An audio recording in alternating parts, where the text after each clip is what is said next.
Bom, considerando minha atividade aqui em frente a essa câmera e compartilhando no meu canal do YouTube, que eu decidi refletir um pouquinho sobre a retórica. Aristóteles ele faz, ou ele escreve um trabalho sobre esse assunto, onde ele faz algumas considerações que eu acho que são bem pertinentes e que seria interessante ser consumido por aqueles que têm algum tipo de contato com o conteúdo que eu compartilho aqui.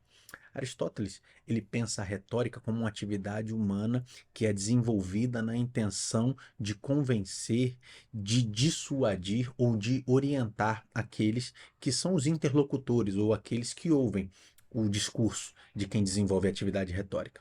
E para tal, ele divide a forma de se desenvolver a atividade retórica em três grandes áreas. A primeira área é a área que é pautada na autoridade. Às vezes alguém vai desenvolver um discurso ou vai falar com uma outra pessoa e essa outra pessoa acolhe esse discurso de forma positiva porque considera esse que discursa como sendo alguém que tem autoridade para falar, como sendo alguém que goza de uma boa reputação, como sendo alguém que deve ser ouvido e deve ser também respeitado.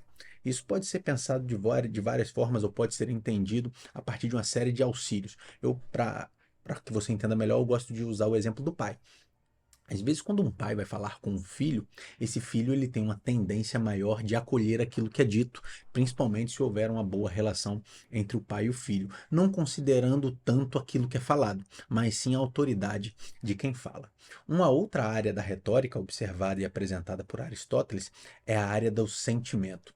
Às vezes, alguns discursos eles são desenvolvidos com a intenção de tocar no sentimento, aquele discurso com apelo emocional, sabe? A gente vê muito isso na política. Às vezes alguns políticos chegam diante dos seus eleitores e falam assim, ó, eu sei que vocês estão passando dificuldade, eu sei que vocês estão sentindo fome, mas se eu for eleito, vocês vão voltar a comer aquela picanha mal passada, vocês vão voltar a beber aquela cervejinha gelada.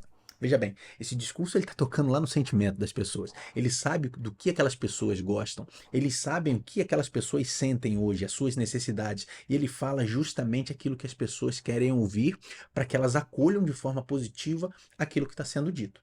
Então, esse é um discurso, é uma atividade retórica que se desenvolve na intenção de tocar o sentimento. É um discurso com apelo emocional. Uma outra área da retórica é o discurso que se desenvolve para tocar a razão. É um discurso que tem que ser racionalizado, ele tem que ser digerido mentalmente para que ele seja entendido e para aqueles que ouvem esse discurso eles sejam convencidos, eles precisam pensar. Tem pessoas que vão falar coisas que são até um pouco complicadas e essas pessoas que falam coisas complicadas, elas sabem que nem todos que vão ouvir aquilo que é dito conseguirão entender. Então, nem todo mundo conseguirá ser tocado ou conseguirá ser convencido por esses tipos de discurso inteligente. É preciso, às vezes, uma série de conhecimentos que vem antes desse discurso. Esse tipo de discurso, esse tipo de retórica, às vezes é muito encontrada nas universidades, né? A oratória de professores da universidade, ela é uma oratória muito específica que às vezes usa jargões das diferentes áreas do conhecimento humano, né? Às vezes, se você é de uma área, por exemplo, se você é de humanas e você vai ouvir um discurso de um professor de direito numa aula de doutorado, às vezes você não vai entender muito bem o que ele está falando, porque todas as palavras e todas as concatenações, todas as conjunções, tudo aquilo que é dito, ele é dito pensando em um público específico. Obviamente, esse tipo de discurso ele tem o seu valor, mas ele não é muito popular.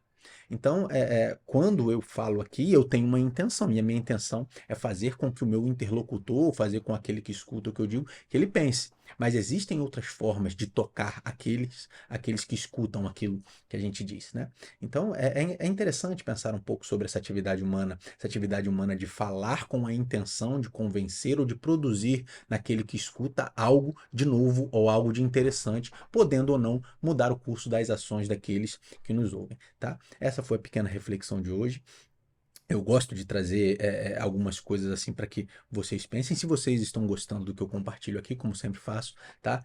Vou solicitar que vocês curtam, que vocês se inscrevam no canal, que vocês compartilhem. Isso é muito interessante. Eu estou muito empolgado com essa nova empreitada que eu resolvi encarar e eu espero que esteja agradando e eu espero também ter um retorno de vocês. Beleza? Muito obrigado e a gente se vê por aí. Até a próxima.